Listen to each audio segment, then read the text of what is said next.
Assalamualaikum warahmatullahi wabarakatuh. Bismillahirrahmanirrahim. Ya, alhamdulillah pada kali ini kita masih diberi kesempatan untuk bisa bertemu, bisa belajar bareng.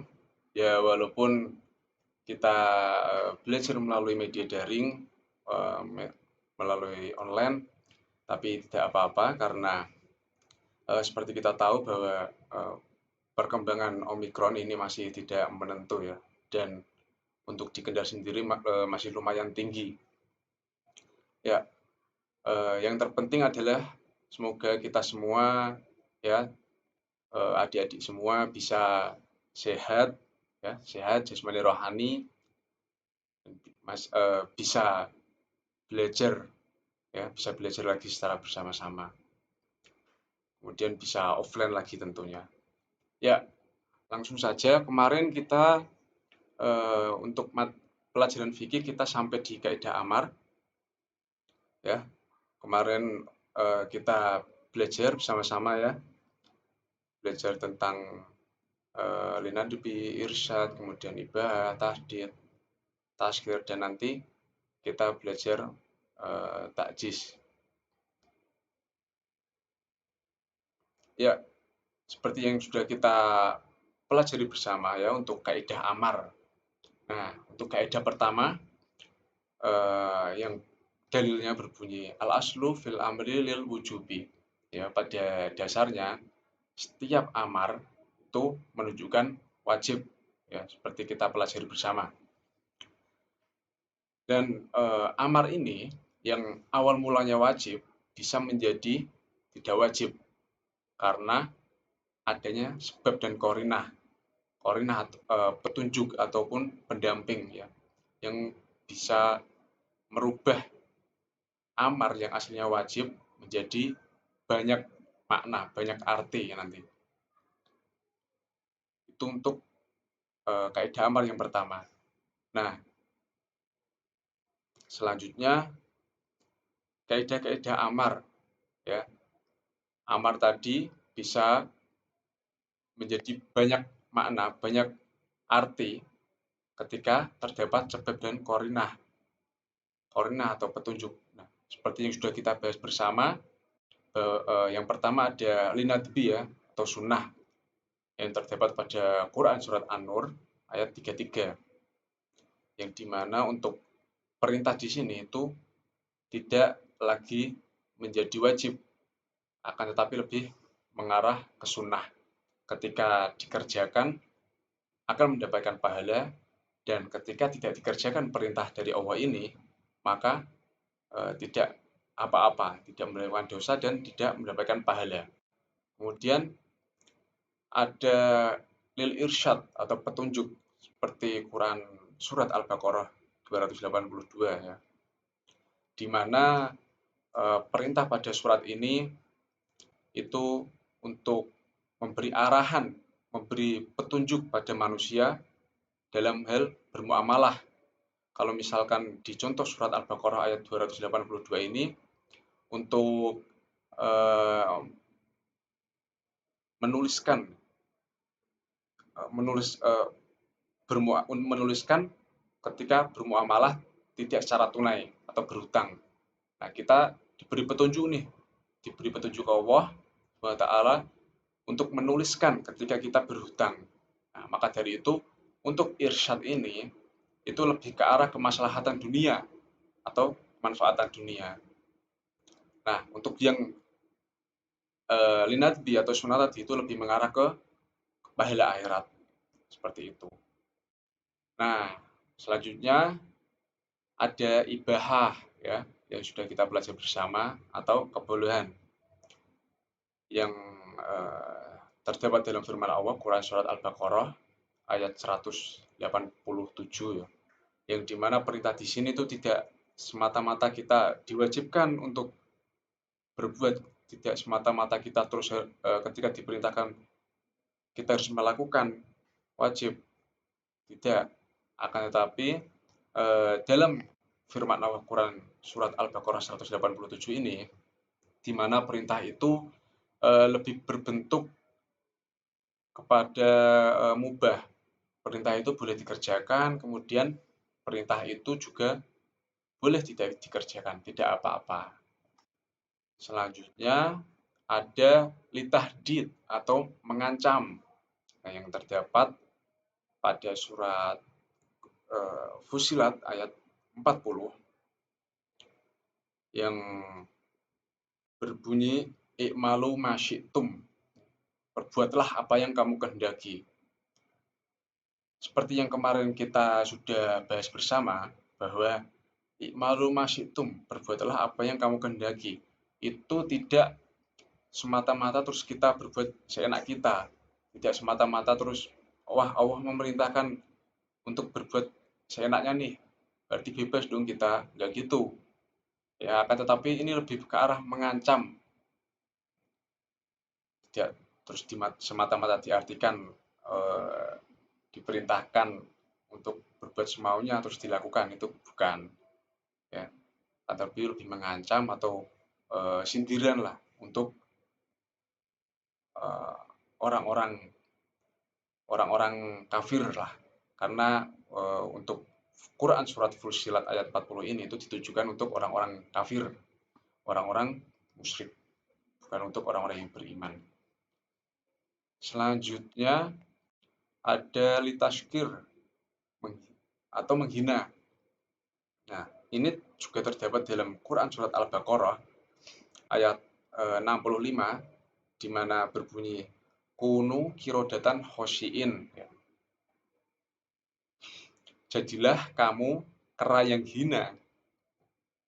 Untuk Quran surat Al-Baqarah ayat 65 ini itu eh, pada saat itu di mana orang-orang Yahudi itu mengingkari sehingga Allah murka kepada orang-orang Yahudi pada saat itu.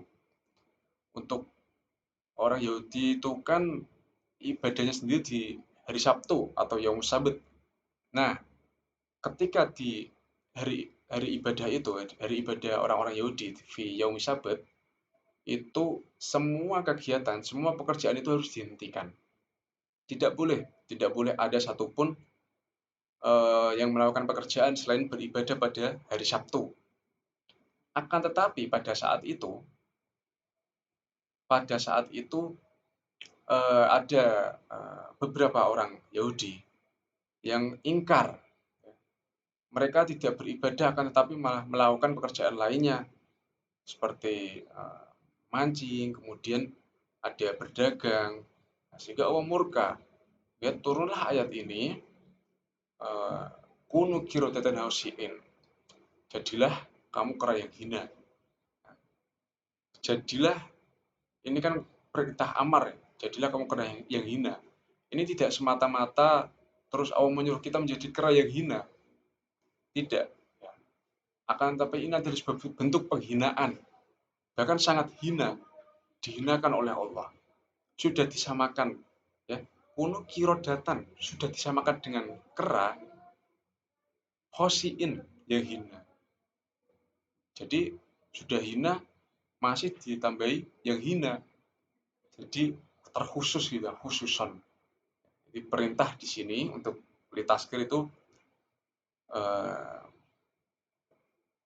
perintah di sini bermakna menghina atau hinaan pada orang-orang Yahudi pada saat itu.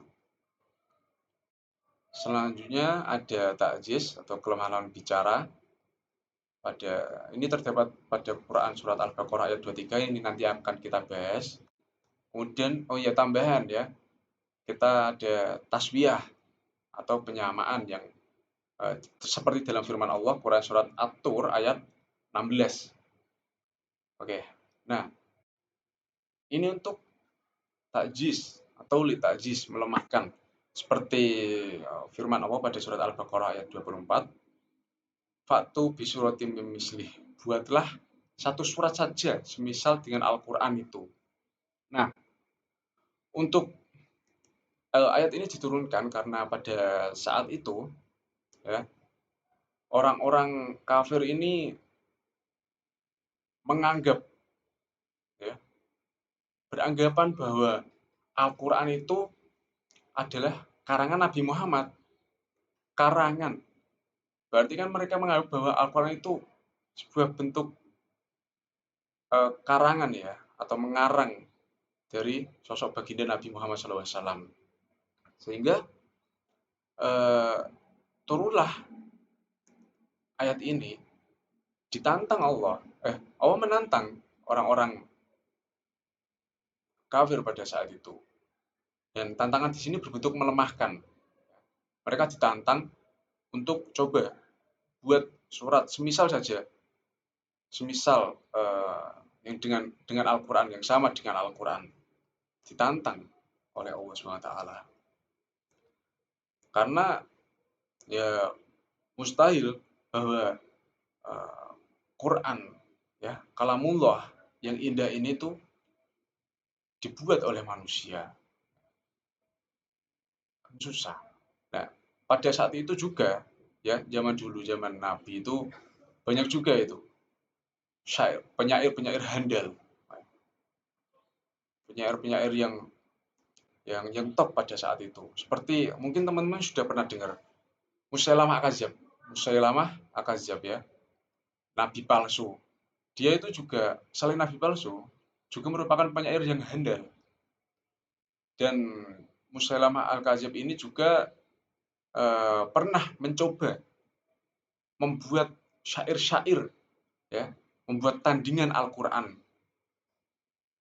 Pernah mencoba. Akan tetapi apa? Malah terlihat aneh gitu. Ya. Mencoba memberikan penyamaan, memberikan tantangan ayat semisal Al-Quran pada saat itu Musailamah Al-Kadzab, ya, nabi palsu. Tapi tidak bisa, malah terkesan ayatnya aneh seperti itu.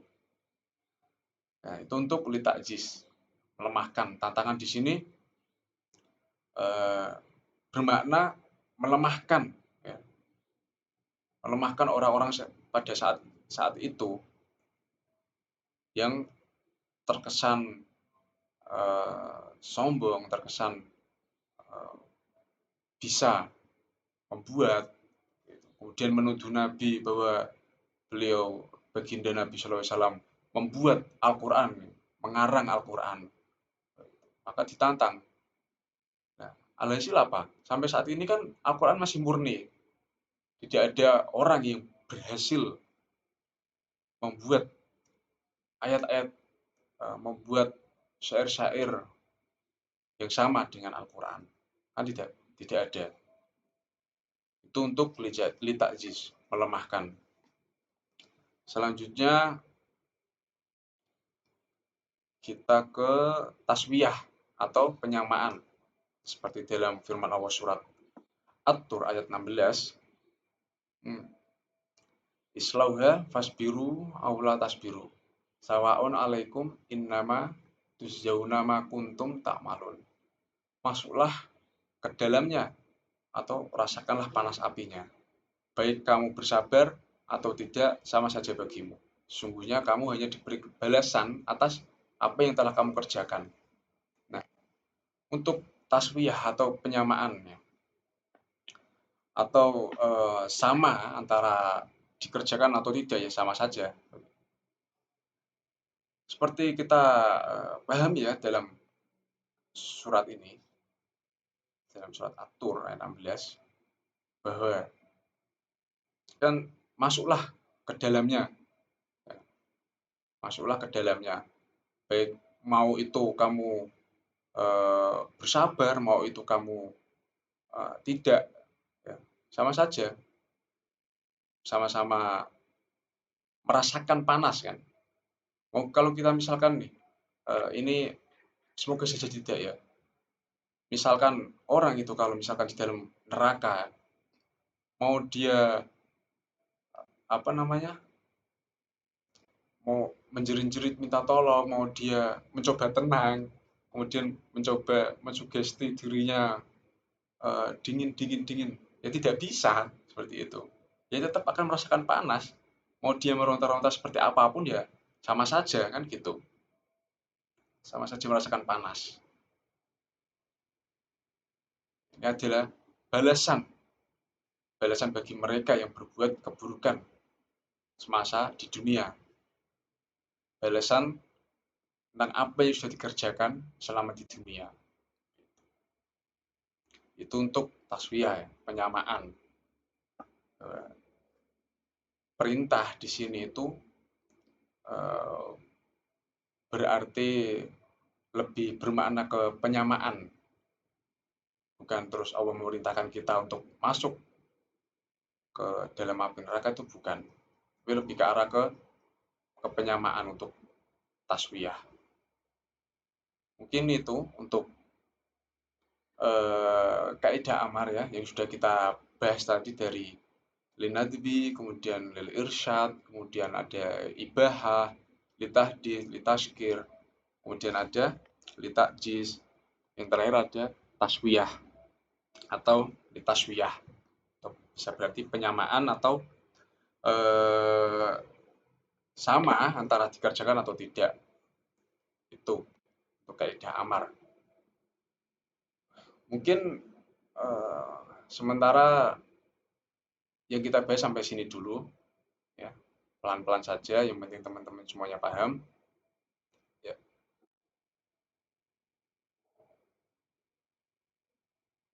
Ya. Adakah pertanyaan? Kalau misalkan ada bisa ditulis di kolom komentar ya, nanti akan saya jawab juga, akan saya balas. Nah, untuk terakhir saya minta adik-adik semuanya, anak-anak semuanya, untuk bisa membuat kesimpulan terkait apa yang sudah kita pelajari pada kesempatan kali ini. Silakan didengarkan ya. Kalau misalnya belum paham, didengarkan ulang, kemudian dibuat kesimpulan. Apa sih yang teman-teman pahami? Kira-kira nyantel apa enggak? Itu dibuat kesimpulan dan ditulis di kolom komentar. Dikasih nama dan juga dikasih absen, jangan lupa. Ini untuk sebuah bentuk keaktifan dari siswa, siswi, teman-teman semuanya ya. Sebuah bentuk keaktifan untuk menambah nilai teman-teman. Ya mungkin sampai sini dulu untuk pelajaran fikih, materi kaidah amar. Untuk terakhir, wassalamualaikum warahmatullahi wabarakatuh. Semoga teman-teman sehat semuanya.